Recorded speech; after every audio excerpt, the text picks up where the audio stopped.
여러분 지난주에 봤었던 중간고사 문제를 설명을 좀 드리고 여러분들이 이 클래스에서도 여러분들이 성적의 어떤 분포도 요거를 아마 이제 확인하실 수가 있고, 그 다음에 가장 중요한 건 이 학사 정보 시스템 여기서 여러분들이 반드시 확인을 하셔야 됩니다. 제대로 입력이 됐는지 본인의 그거는 저희가 중간고사를 2번 봤죠. 같은 1 더하기 중간이 요 합계로 입력이 돼 있고요.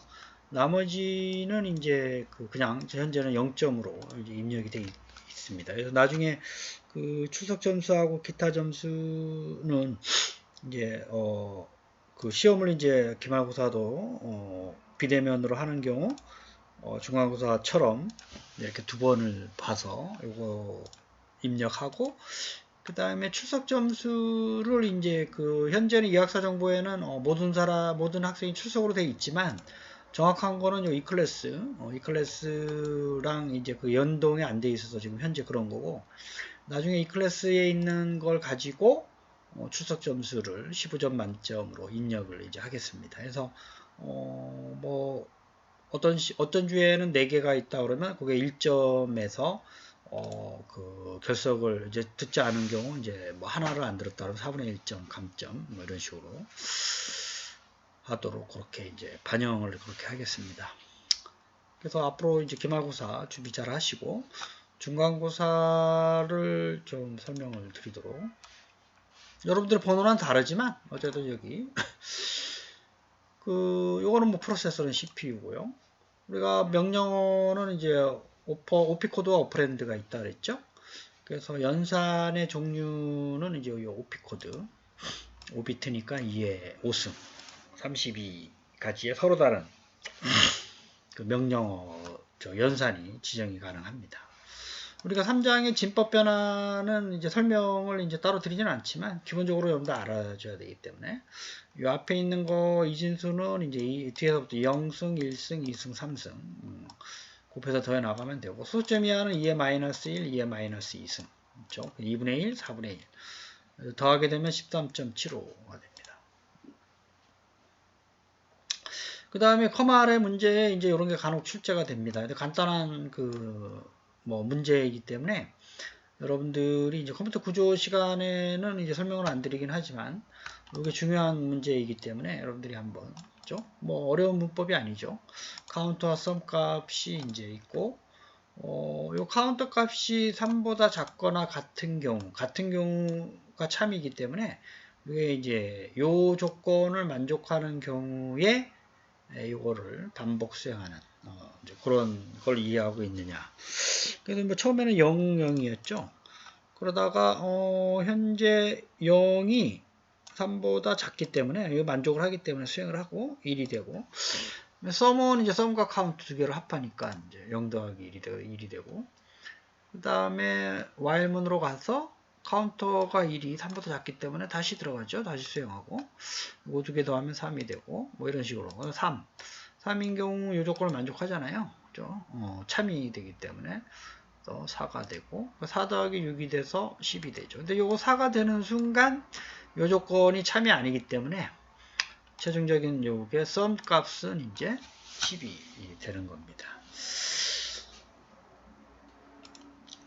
그 다음에 16진수는 이제 16가지 0부터 9까지 쓰고 10개 쓰고 나머지 A부터 F까지 그렇죠? A는 10, B는 11, C는 12, D는 13, E는 14, F는 15.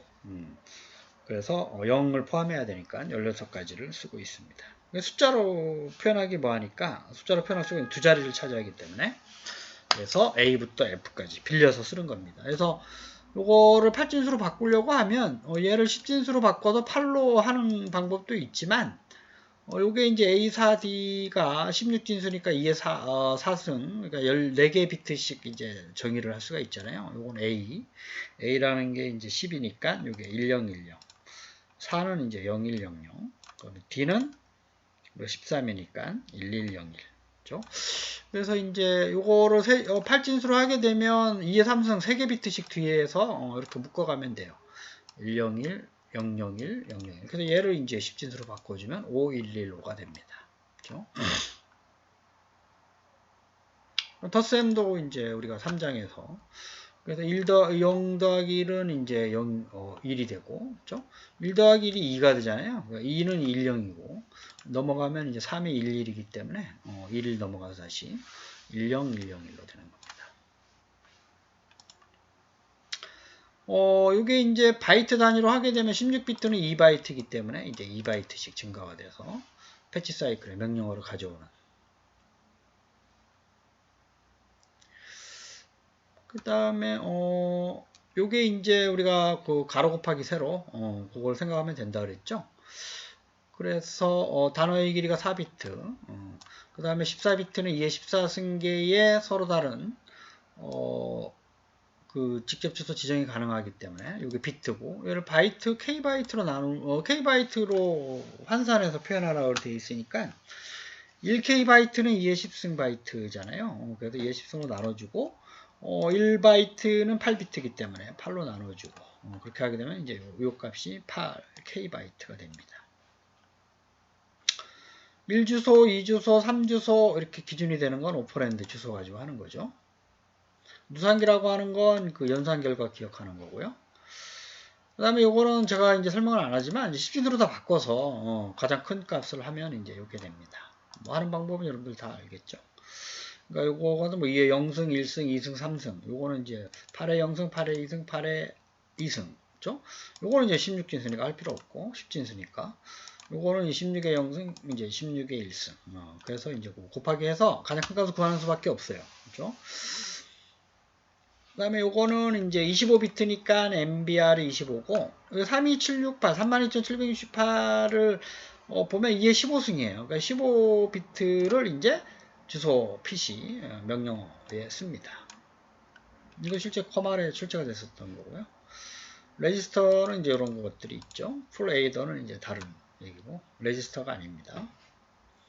이건 책에 있는 인터럽트 원인이 아닌 거. 호출할 때는 인터럽트가 발생하진 않죠. 요것도 이제 커말에서 출제가 됐었던 문제고요. i는 썸 0이고, 그 다음에 1씩 더해 가는데, 얘가 7이 되는 경우 빠져나오든지 아니면, i가 10보다 큰 경우, 가만히 보면 7이 이제 1씩 증가하잖아요. 그래서 요 조건에서 먼저 걸려요. 그렇죠? 7. 요 조건은 10이 크진 않기 때문에. 그래서 7일 때까지 수행하게 되면 이걸 더해 나가는 거기 때문에 28이 됩니다. 그래서 이런 문제들이 커말에서 간혹 출제가 되긴 하는데 여러분들이 뭐 틀린다 그러면 이제 뭐 공부할 필요는 없겠지만 기본적으로 논리적 사고를 하는 거는 여러분들이 한번 반드시 해줘야 되기 때문에 조금만 생각하면 돼요. 그러니까 이런 것들을 우리가 저희들이 이제 디버깅 테이블이라고 얘기는 하죠. 디버깅 수가 변수는 이제 많아야 한 2개 정도 내고 요 반복문의 구조를 알고 있느냐를 많이 물어보는 문제들이 나오기 때문에 예, 잠깐만 생각하면 돼요. 그렇죠? 주소 설계 시 뭐 공간하고 주소 할당하는 거하고 기억이 일치할 필요는 없죠. 물론 이제 기억 공간 내에 할당될 수 있는 그 주소라든지 뭐 데이터를 생각해야 되는 건 맞지만 그렇죠? 일치해야 되는 건 아닙니다. OP 코드와 어드레스가 16, 16인 경우 그렇죠? 최대 메모리 용량은 이제 2의 16승이 되기 때문에 얘를 이제 K바이트로 나누게 되면 2의 10승이 1K, 2의 10승 바이트가 1K 바이트이기 때문에 64K 바이트, 64KB 워드가 되는 거죠. 하나의 명령어가. 논리 연산은 이제 세 개고, 로드는 명령어 가져오는 어셈블리어이기 때문에 해당이 안 되는 겁니다. 그 다음에 명령어 설계 과정을 할 때는 연산자, 주소 지정, 데이터 구조. 이거를 생각을 하셔야 되죠. 대역폭은 다른 얘기죠. 그 다음에 우리가 그 뺄셈, 덧셈도 알아야 되고 뺄셈도 알아야 되는데 얘를 뭐 10진수로 바꿔서 빼기 해도 다시 16진수로 바꿔도 되지만 우리가 A는 10, B는 11, C는 12, D는 13, E는 14, F는 15라고 생각하게 되면 그런 논리로 좀 접근하면 돼요. 그러니까 D 빼기 F, D는 13이고 F는 15잖아요. 10진수로.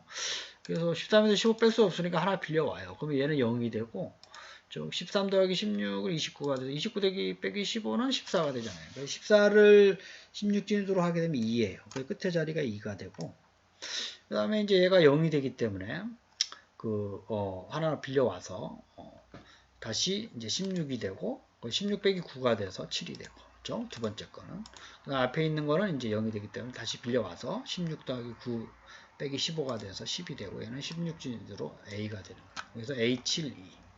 우리가 10진수 빼기 하는 개념하고 똑같아요. 단, 16진수이기 때문에 하나 빌려올 때마다 16을, 이렇게 16, 그 다음에 16, 이렇게 된다는 것만 유의하시면 됩니다. 그 다음에 이것도 그 책에 있는 거죠. A를 가져오고, B를 더해주고, C를 곱해줘서 저장하는 방법. 그죠? 어셈블리죠. 니미닉 방법으로, 또 니모닉 방법으로. 그 다음에 휘발성이다 그러면 저장하지 않으면 사라지는 거고 그 CPU랑 연결해서 가장 이제 그 명령어를 빨리빨리 처리하기 위해서 휘발성 메모리를 쓴다 그랬죠. 이게 대표적으로 램, 캐시, 레지스터 메모리, CPU 안에 있는 그렇죠. 그 다음에 우리 네 가지 사이클, 패치, 인터럽트, 실행, 인다이렉트. 인다이렉트는 이제 그 간접 주소 방식이죠. 그 다음에 요거는 상당히 중요하다 그랬죠. 액세스 시간이 가장 느린 건 SSD 외장 메모리, 그 다음에 메인 메모리, 그 다음에 캐시, 그 다음에 레지스터가 가장 빨라요. 그렇죠? 요거는 반드시 외우셔야 됩니다. 그렇죠? 그 다음에 요거는 이제 책에 있는 건데요. 접근할 때가 1마이크로 세컨드 걸린다. 1마이크로 세컨드가 10의 마이너스 6승이잖아요. 그렇죠? 그래서 얘를 이제 1초 동안에 몇 번 접근하느냐를 봤더니 200만 1초 눈 깜짝하는 사이에 기억장치를 200만 갔다 와요. 워드가 32비트니까 32비트 명령어를 처리하려고 그러면 곱해주면 되고 얘를 이제 bps 단위로 처리하고 그 다음에 10의 6승이 1mbps가 10의 6승이니까 64mbps 눈 깜짝하는 사이에 64mbit를 가져오고 처리하고 하는 그런 컴퓨터다 이렇게 생각을 하시면 됩니다. 이것도 이제 그 문제인데요. i는 1부터 10까지인데 i는 다시 이렇게 계산하고 넥스트를 만나면 i가 다시 증가를 해서 가는 거죠. 그래서 1일 때 뭐 1 더하기 2가 돼서 3이 되고 넥스트를 만나면 4가 되죠. 4는 10보다 작으니까 다시 한번 수행해요. 4 더하기 2 더하기 12가 되고 13이 되죠. 넥스트를 만나면 13은 10보다 크니까 13에서 이제 i 값이 결정이 됩니다. 그 다음에 우리가 그 캐시 적중률하고 비슷한 얘기긴 한데 이게 기획장치가 두 개가 인 경우 계층적으로 두 개가 계층적으로 돼 있다 그러면 첫 번째 할 때는 20나노 두 번째 접근은 200나노 걸려요. 그런 경우 첫 번째 있을 확률이 0.2다 그러면 20 곱하기 0.2 나머지 0.8은 여기서 건지겠다는 거죠. 그렇죠? 200 곱하기 0.8 하게 되면 164 나노세컨드의 기억장치 액세스 시간이 걸리는 겁니다. 우리가 그 캐시 적중률하고라는 개념하고 똑같아요. 그러니까 캐시가 첫 번째 계층 기억장치라고 생각하면 되고 캐시 메모리가 없으면 이제 그 주기억장치를 들리는 게 여기서 이제 두 번째 기억장치 액세스 시간이다 생각을 하시면 되겠습니다. 그렇죠? 하드와이어드는 이제 그 하드웨어의 그 방식으로 아예 접촉이 돼 있는 거기 때문에 속도가 빨리 개선되는 거예요. 속도 문제가 상당히 향상되는. 그 다음에 CPU가 명령어를 처리하는 순서. 그렇죠? 패치해서 가져오고 디코딩을 하고 그 다음에 명령어 패치를 하고 실행하고 조사하고 그렇죠? 우리가 캐시 메모리는 속도 중간에 우리가 메인 메모리를 갖다 올라 그러면 오래 걸리기 때문에 자주 쓰는 거 그렇죠? 이제 어떻게 가져오느냐도 상당히 중요한 개념이죠. 그렇죠? 그래서 캐시 메모리를 가져와서 속도를 개선하기 위해서 많이 씁니다. 속도. 그 다음에 이제 뭐 이제 그 매칭 문제는 여러분들이 다 아시겠죠, 그렇죠? 자, 그래서 아까도 말씀드렸지만 그 이학사 정보에서 반드시 좀 확인을 하시고, 그 다음에 그 에드모드를 한번 가보면 여러분들이 그 에드모드에 이제 그 과목의 폴더에도 제가 갖다 놨는데요. 물론 이제 그 이름을 빼고 여러분들 학번으로 여러분들의 성적을 이제 알 수가 있는데요. 여러분들이 어쨌든 이제 평균하고 본인이 이제 그 순위가 어느 정도 되느냐가 상당히 중요한 거기 때문에 그거를 좀 보시면 돼요. 그래서 저희들이 보면 그 지난 시간에 봤던 시험 문제를 보면 그 평균하고 이제 40점에서 평균이 28점이고 중앙값도 28점이네. 그러니까 28점을 이제 가운데 값을 두고 왼쪽 오른쪽 동일한 인원이 분포되어 있다. 적정한 난이도를 이제 가지고 있다라는 거고. 가장 높은 점수는 36점이에요. 그래서 이제 이런 것도 요 문제가 좀 많이 틀렸네요. 지금 아마 계산 문제일 확률이 높죠. 이런 계산 문제들이 학생들이 어려워가지고 이 개념을 알아야 되니까, 그렇죠?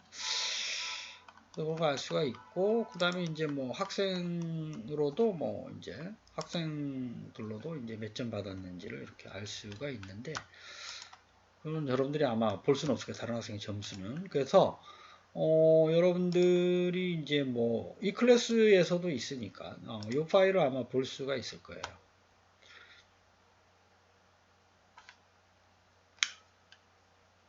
그렇게 하게 되면 그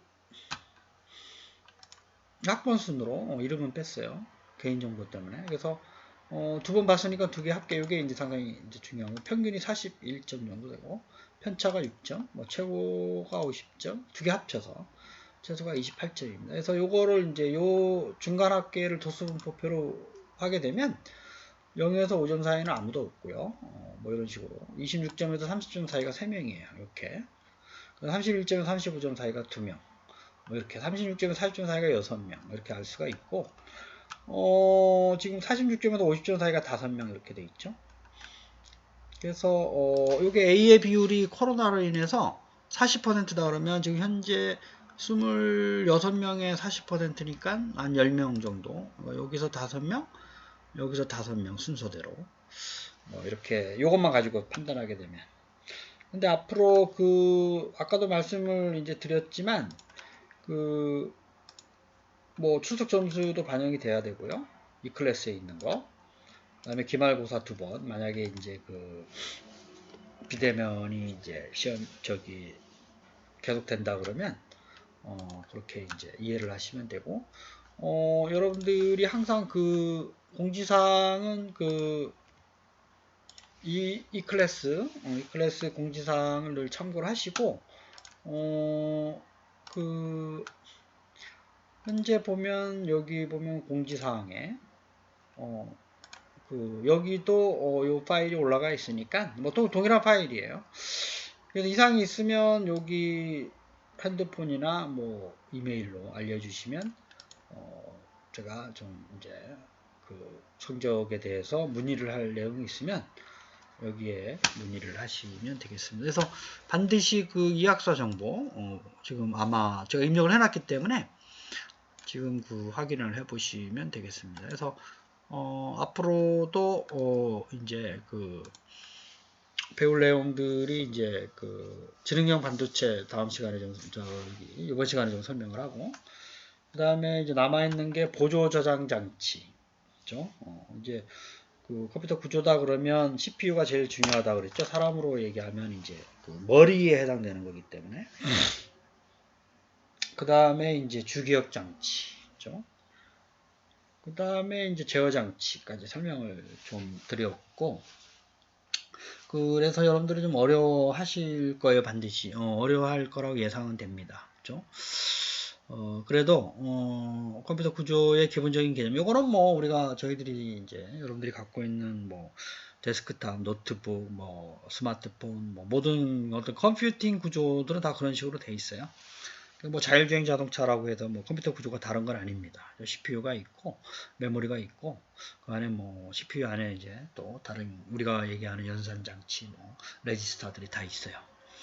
물론 구조가 좀 틀리긴 하지만 기능적 차원에서 다 그런 요소들을 갖추고 있는 게 자율주행차이기 때문에 확인하시면 되고 생각하시면 되고 그래서 다음 시간에 보조 저장 장치 그 다음에 이제 남아있는 게 버스 명령어들 사이에 왔다 갔다 하는 버스 그 다음에 입출력 장치 이제 주변 장치들이 좀 남아있어요. 그 다음에 인터럽트 개념 그 다음에 이제 병렬 처리하는 거 그 다음에 그 고성능 컴퓨터라고 해서 고성능 컴퓨터 시스템 구조가 여기 추가가 좀 됐어요. 여러분들 그 알파고 있죠? 알파고가 CPU 구조는 아니에요. 왜 이제 GPU 요즘에는 이제 TPU라고 하죠. TPU 구조로 빨리 처리하기 위해서 기본적인 개념은 여러 개의 CPU 가지고 하나의 GPU 만들고 덩치가 크다 보니까 또 그 안에 또 구조를 또 바꿔서 하는 여러 가지 얘기들이 있고 한 단계 더 나아가서 이제 분산형 그 다음에 클러스터형 이런 것들이 컴퓨터 시스템의 이제 그 핵심적인 구조로 요즘 빅데이터 분석뿐만 아니라 처리의 효율성을 위해서 많이 사용되고 있습니다. 그래서 이런 것들 사이에 상호 연결하는 구조 이런 것들도 좀 이해를 하고 궁극적으로는 이제 CPU 그다음에 GPU 이제 TPU 구조로 진화하고 있다. 이런 게 이제 최근 컴퓨터 구조에서의 그 개발 연구 개발 동향이다라고 여러분들이 이해를 좀 하시고 컴퓨터 구조에서도 좀 관심을 가지고 여러분들이 좀 학습을 좀 해주시면 돼요. 왜냐하면 이제 이게 좀 어렵잖아요, 그렇죠? 용어도 다 대부분 영어고 특히나 이제 여러분들이 싫어하는 이제 계산 문제들이 또 앞으로 좀 몇 개가 좀 더 있어요. 해밍 코드라든지 인터럽트 시간 계산하는 거라든지 뭐 그 자기 디스크 용량 계산하는 거라든지 뭐 이런 것들이 몇 개 레이드 구조 이런 것들도 좀 있고 하니까 어렵지만 그래도 뭐 기본적인 개념을 여러분들이 알고 계시면 충분히 할 수 있을 거라고 생각을 하고 어쨌든 지금 남은 시간도 여러분들이 좀 최선을 좀 다하시고 어렵더라도 좀 중간중간에 그 강의 내용을 계속 여러분들이 들으실 수가 있기 때문에 반복해서 좀 들으면서 모르는 걸 언제든지 또 뭐 얘기해 주시면 제가 또 추가적으로 영상을 만들어서 제공을 해 드리도록 그렇게 하겠습니다. 어쨌든 중간고사 어려운 시험 보느라고 고생 많았고요. 앞으로 남은 시간도 최선을 다하고 늘 건강하시고 평안하시기를 바라겠습니다. 감사합니다.